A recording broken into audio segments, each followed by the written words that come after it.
2 buwan na palang nakaraan. Wala nung na-rescue namin itong mga baby quaggo sa tubuhan. Sa mga hindi pa nakakaalam dyan, ginapas na kasi yung tubuhan kung saan sila namumugad. Kinuha na lang namin sila Kawawa kasi sila kapag di namin sila kinuha. Wala nga naman pabayaan namin sila doon. Kung ikaw rin naman siguro ay makukonsensya ka. Kaya't ito at kinuha namin sila. Tsaka inalagaan. Noong una hindi ko alam kung anong ibon ito. Pero may nakapagsabi sa amin na anak pala ito ng quaggo. Ay naku, paano ito? Sabi ko. Wala kasi talaga akong idea sa pag-aalaga ng quaggo. Buti na lang talaga at may Google. Nag-search ko At nalaman ko na carnivorous pala itong mga hayop na to. At dagaraw yung pinakapaborito nilang kainin. Buti na lang talaga. Noong mga panahon na yun ay anihan season ng tubo. Ang ibig lang sabihin nun ay napakaraming daga sa paligid. Marami kasing namumugad ng mga daga sa tubuhan. Kaya di na rin ako nagtataka kung bakit napili ng mga quaggong tumanirahan sa tubuhan. Kay damo gani ang ilaga. Marami silang makakain Tignan nyo naman sila kung paano sila kumain Napakatakaw. Buti na lang talaga at may nagbigay sa amin ng mga daga. At may napakain kami agad nung unang araw nila sa amin. Ka-cute sa ila Pero mas cute sila ngayon. Kaya patapusin mo tong video na to para makita mo yung pagbabago nila mula nung sisiw pa sila hanggang sa paglaki nila. Kaya kung interesado ka ay pahiram naman ng 10 minutes ng buhay mo at panuurin mo ito. At ito na nga sila nung 1 week na sila sa amin. Kung nung una ay nakapikit pa sila, pagkalipas ng 1 linggo ay nakadilat na yung mga mata nila. Kadako sa mata nila ba? Alien ang itsura nila Pero cute Japon Kumapal na rin yung kanilang mga balahibo. Napakalambot, na parang cotton. Naging maliksi at malikot na rin sila. Tsaka lumaki at tumaba. Tsaka bumigat na rin sila. Ibig sabihin siguro nun ay healthy sila. Sa takaw ba naman nilang kumain ay talagang lalaki at tataba sila. Sa usapang pagkain naman ay pag-alaman ko na pwede sa kanila ang isda, palaka, manok at mga reptiles tulad ng ahas at butike. Pwede rin ikaw yung ipakain ko, gusto mo? Charot lang Pero sa mga panahong ito ay daga muna yung pinakain namin sa kanila. Yun kasi yung meron sa amin at talagang sarap na sarap sila. At pagkalipas ng 2 linggo ay ito na sila. Nagduble na rin yung laki nila Kaya na rin nilang tumayo. Aba, porkit marunong na silang tumayo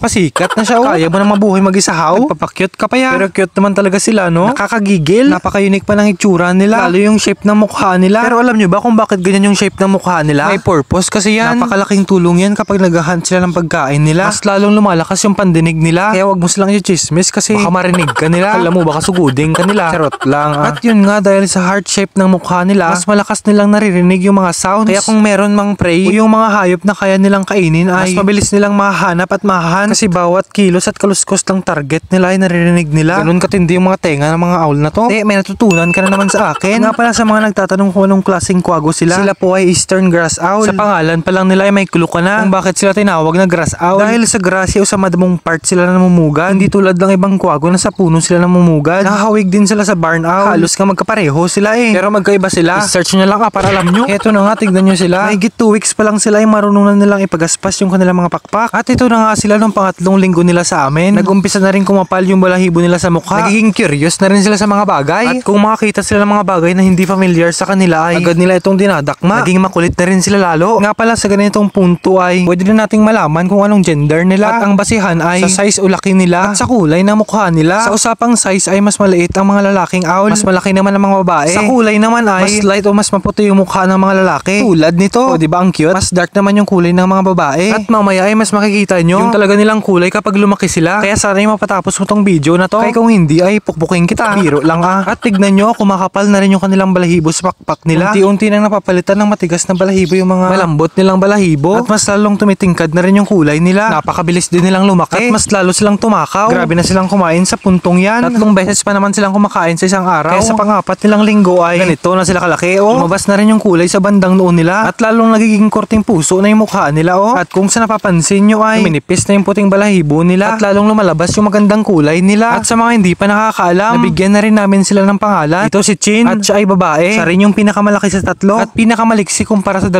quaggo. Diba? Tignan nyo siya Sige, hukay Anong ginobra mo yaman? Ay, ambot Ito naman si Chan. At dahil mas light yung balahibo sa mukha niya, siya yung lalaki. Ito naman si Su. At dahil darker yung balahibo niya sa mukha, siya din ay babae. Pareho sila ni Chin. At ayan ang kanilang pangalan, si Chin, Chan at Su. Chin Chan Su. Diba? Ang cute ng pangalan nila. Mukhang pamilyar ang pangalan nila Sige nga kung alam mo yun, i-comment mo dyan sa comment section. Nga pala yung mga time na to, hindi lang daga yung pinapakain namin sa kanila. Tapos na rin kasi yung anihan ng tubo dito nung time na yan. Kaya madalang na lang kami makakita o makahuli ng daga. Kaya ang ginagawa na lang namin ay pupunta na lang kami sa sapa o ilog para manghuli ng palaka at isda para may pakain kami sa kanila. May time din na gabi na kami nakakauwi. Sa kagustuhan namin makahuli ng marami at para may pagkain na rin sila sa susunod na mga araw. Madalas din namin silang bilhan ng karne ng manok. Yun na lang din kasi yung pinakamadaling hanapin na pagkain nila. Okay lang kahit mahal yung presyo ng manok ngayon Ang importante lang talaga sa amin ay mapakain namin sila.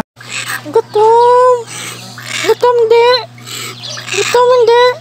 Te, sumasagot ay lagi kasi silang busog. Kahit minsan ay naubusan sila ng pagkain ay gumagawa talaga kami ng paraan para mapakain namin sila. Tsaka nagpapasalamat na lang din ako. May nagpapaabot ng mga tulong para sa pagkain nila. Hindi ko ngayon na-expect na may mga followers tayong tutulong sa pagkain nila. At isa din yung mga taga dito sa amin na kapag may nakita silang daga ay agad nilang hinuhuli at binibigay sa amin. Kaya kung napapanood nyo to, maraming salamat po sa inyong lahat. Kilala nyo na kung sino kayo. Hayaan nyo at babalik din yung kabutihang ibinigay nyo sa kanila. Pang-5 linggo na nga nila at halos maubos na yung malambot na puting balahibo nila. At sobrang naging active na rin sila, lalo na kapag gabi. Nocturnal kasi ang mga owl. O sa gabi o tuwing madilim sila nagiging active. Tuwing gabi sila kasi nanguhuli ng pagkain nila. Mas madali kasi sila makahuli ng pagkain kapag madilim. At saka kung kailan madilim ay mas malinaw ang kanilang paningin. Kaya nocturnal sila gani. Sana all ay nakakita pag madilim. Iya kuya kahit maliwanag pa. Ang labo talaga ng paningin ko. At heto na nga sila. Nung ika-6 na linggo nila sa amin. Times 10 na siguro yung laki nila ay. At tignan nyo nakukompleto na rin yung pakpak nila. Grabe nun, napakabilis ng panahon. At sumasabay din yung mabilis na paglaki nila. At sa paglaki nila ay lalo silang nagiging makulit. Lalo din silang lumiksi. At bumilis gumalaw. Para nga kami nag-aalaga ng bata eh. Sobrang kulit nila. Abaw, sweet sila ba? Nga pala may mga nagtatanong sa akin at nagko-comment sa mga video natin kung nailapit ko na ba sila sa rescue center. Ang sagot po namin ay oo naman po. Nailapit na po namin sila. Dati pa po namin silang gustong i-turn over sa mga rescue center dito na malapit sa amin. Pero ito yung sinabi nila sa amin. As of now, English na naman ba? Yun nga, as of now daw, hindi pa daw sila tumatanggap ng mga rescued bird. Yung mga ibon na na-rescue galing sa wild dahil marami pa raw pong kaso ng avian influenza dito sa Pilipinas. Avian influenza o yung avian flu na tinatawag, mas kilala bilang bird flu. Kaya ayun at hindi po namin sila naibigay. Kaya kami na lang yung nagpalaki. At ito pang 7 linggo na nila sa amin. Noong mga time na to ay lumapit ulit kami sa isang rescue center. Pero pareho lang din yung sinabi nila sa amin. Hindi rin daw sila tumatanggap ng mga rescued bird dahil din daw sa bird flu. Tsaka isa pa, wala daw silang bakanteng paglalagyan. Ano nang gagawin ko eh? Kami na lang ang mag-aalaga. Tsaka naintindihan ko rin naman sila na iniisip lang nila yung kapakanan ng mga ibon na andun sa rescue center ngayon. Ayaw lang nilang mahawaan o madapuan ng sakit. Kaya sana ay maintindihan niya kung bakit nandito pa rin sila sa amin. Kung hindi nyo pa rin naintindihan ay bahala kayo dyan 8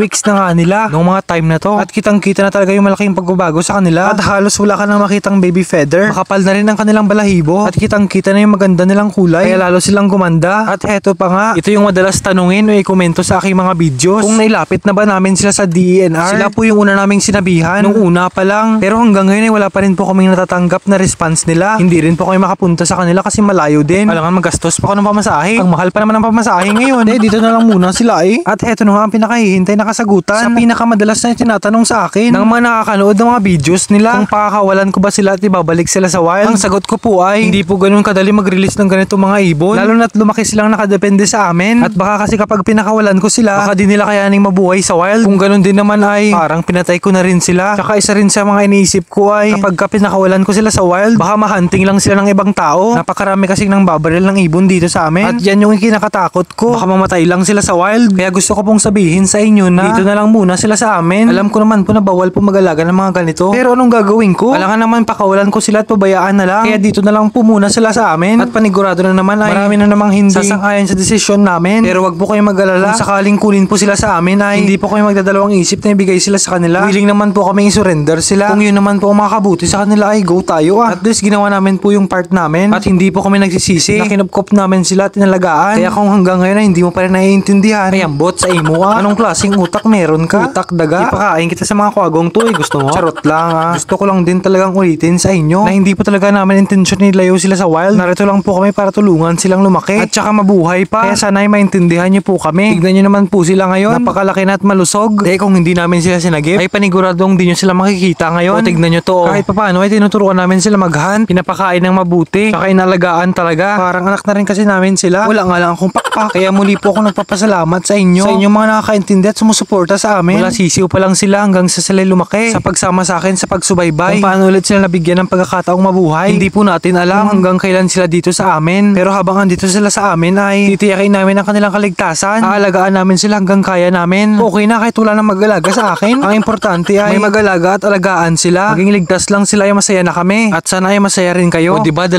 buwan na sila ngayon? Sobrang mabilis lang talaga ang panahon. Hindi po namin akalaing mabubuhay po namin sila. Napakalaking tulong din yung mga tips na binibigay nyo sa amin. Mga kaalaman tungkol sa pag-aalaga ng mga ibon. Kaya malaki na din ang parte ninyo sa buhay nila. Hindi po kayo nagdalawang isip para ibahagi ang inyong kaalaman. Kaya maraming salamat po sa inyong lahat. Sa mga patuloy na tumutulong at sumusuporta sa amin. Isa po kayo sa dahilan kung bakit namin ginagawa lahat ng mga kaya namin para masiguradong nasa mabuti silang kalagayan. Sa ngayon ay enjoyin lang po muna natin habang kasama pa natin sila. sila. At habang kasama namin sila ay hindi ko pa ipagdadamot na ipakita sila sa inyo. Kaya sama-sama nating subaybayan kung hanggang saan sila makakarating. Kaya huwag nyo kaming iiwan.